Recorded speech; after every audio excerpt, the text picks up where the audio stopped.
हामिद खान, कहिएगा कि इसराइल की जानिब से जो ये जंग बंदी सबूताज की जा रही है, क्या ये जारियत इन जो मुज़ाकरात हो रहे हैं इस्लामाबाद में, इन पर असरअंदाज हो सकती है? जी बिल्कुल, मैं समझता हूँ कि ये जो जंगबंदी हुई है और ये जो मुआहदा आर्जी तौर पे हुआ है 15 दिन की जंगबंदी का, ये बिल्कुल वेरी फ्रेजाइल, जिसको कहते हैं बड़ा कच्चे धागे का मुआहदा है। इसके अंदर जिस अंदाज की खिलाफ वर्जियां हो रही हैं, मैं बड़ा मुश्किल हो जाता है ईरान के लिए उस जंगबंदी को, उस सीज फायर को मेंटेन रखना और फिर उसके बाद आपने हरमुज भी खोले रखना। मैं ये समझता हूँ कि अमेरिका जहां स्टेटमेंट्स तो अपनी पब्लिक को सेटिस्फाई करने के लिए देते रहे, लेकिन अमली तौर पर उनके लिए बहुत जरूरी है कि वो इसराइल को रोके और इसराइल के लिए लाजिम करें कि वो किसी भी हालत में अटैक्स जो है वो ईरान पे भी बिल्कुल ना करे। और लबनान का जिस अंदाज में जेडी वैंस ने नाम लिया कि जी वो मुआहदे में शामिल नहीं है और इसलिए उसको हम इसराइल को नहीं रोकेंगे, ये बहुत खतरनाक सूरत हाल है। देखिए, जब आप टेबल पे बैठना चाहते हैं, जब आप मुआहदा करना चाहते हैं, अगर आपकी नीयत साफ है तो इसके लिए बहुत जरूरी है कि सीज फायर करके एक दूसरे का एहतराम शो किया जाए कि आपकी इंटेंशन ठीक है।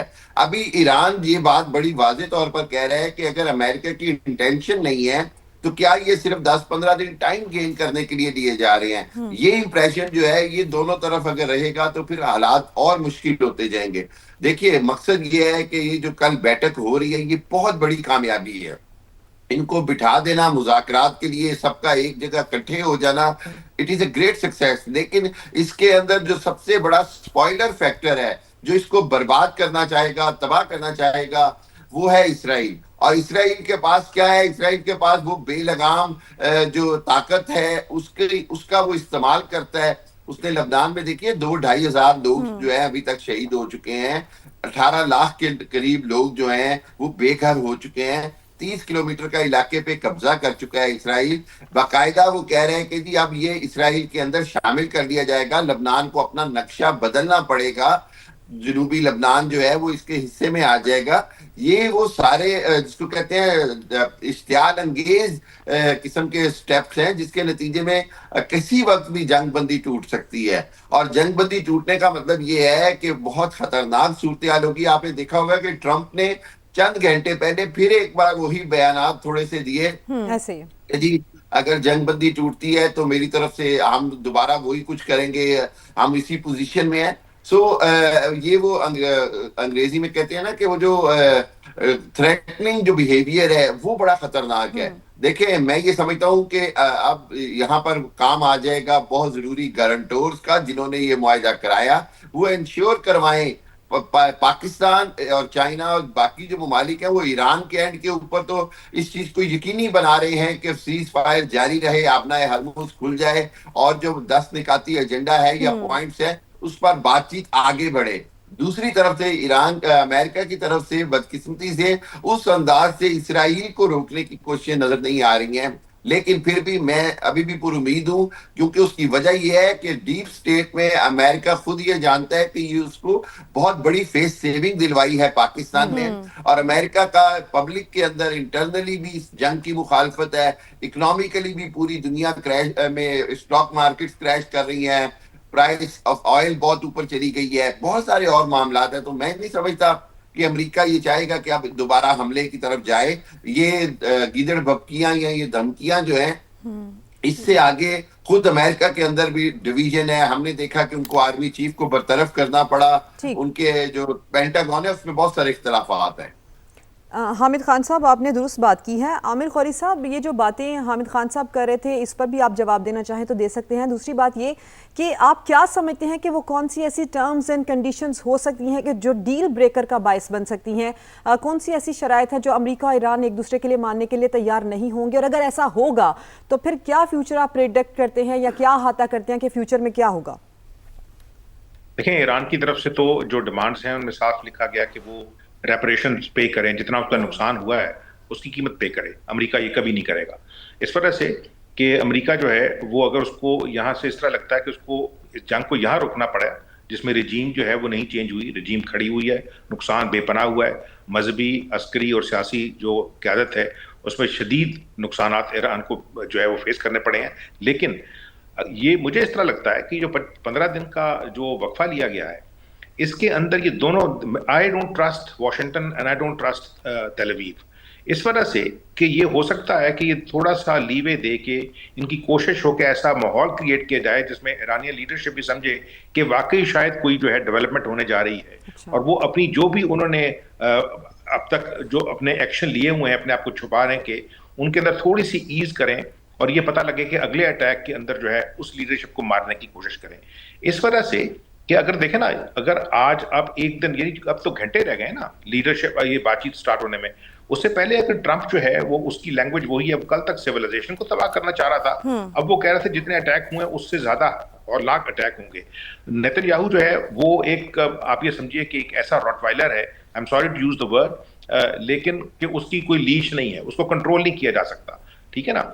उसने पहले जब सीरिया के अंदर हुआ तो वहां पे गोलान हाइट्स, इस पे वो काफी अर्से से वैसे बैठा था, कब्जा कर लिया, तो यहाँ पे लेबनान पे कब्जा कर लिया, कल को वो कहता है ईरान पे फिर अटैक करेंगे। तो मेरा ख्याल ईरान की जो कंडीशंस हैं कि एक तो वो अब पैसे लेगा, जो बैरी जहाज यहाँ से गुजरेगा, ठीक है, वो उसके उसके पैसे चार्ज करेगा अगर फर्ज के ये पैसे नहीं देते। दूसरी ये चीज है कि ईरान की इस जो उसने हमले किए हैं गल्फ कोऑपरेशन काउंसिल के ऊपर, उसमें जीसीसी जो है वो आने वाले दिनों के अंदर टूटेगी। उसके अंदर जो यूएई और सऊदी अरेबिया का आपस में एक दूसरे के सामने टिफ है, मतलब they are eye ball to eye ball, उसकी वजह से जीसीसी के अंदर क्रैक्स पड़ेंगे, और ये चीज जो है ये इजराइल की पॉलिसी का हिस्सा रही है, इसीलिए वो जो है यूएई के अंदर इन्वेस्टमेंट करना चाहता था, ओपन करना चाहता था। और इस तरह के जो ड्रामे हैं जी कि हम जो है वो इब्राहिमिक अकॉर्ड के जरिए तीन जो कजन्स हैं, इब्राहिमिक, मुसलमान, यहूदी और ईसाई, इनको इकट्ठा करेंगे, ये सब फजूलियात हैं। दीज आर टेक्टिकल जो एक्शंस थे जिसके तहत इन मासूम तो नहीं मैं कहूंगा लेकिन बेवकूफ लीडर्स को ट्रैप किया गया है, जिनकी देखना अपनी इनकी ये जो 7-8 मुल्क हैं इनकी अपनी कोई फौज नहीं है, कल को खुदा न खास्ता इन पे अटैक होता है, कोई लैंड वॉर होती है तो ये बर्दाश्त नहीं कर सकेंगे। इसी वजह से जो ईरान है उसका रिएक्शन, ईरान का इस वक्त, ईरानी ये समझते हैं कि उनका इस वक्त हाथ जो है वो ऊपर है, और वो कोई ऐसी चीज जो है वो देना नहीं चाहेंगे अमेरिका को जिसके अंदर उसको इस तरह लगे कि 6 महीने के बाद जंग शुरू करें।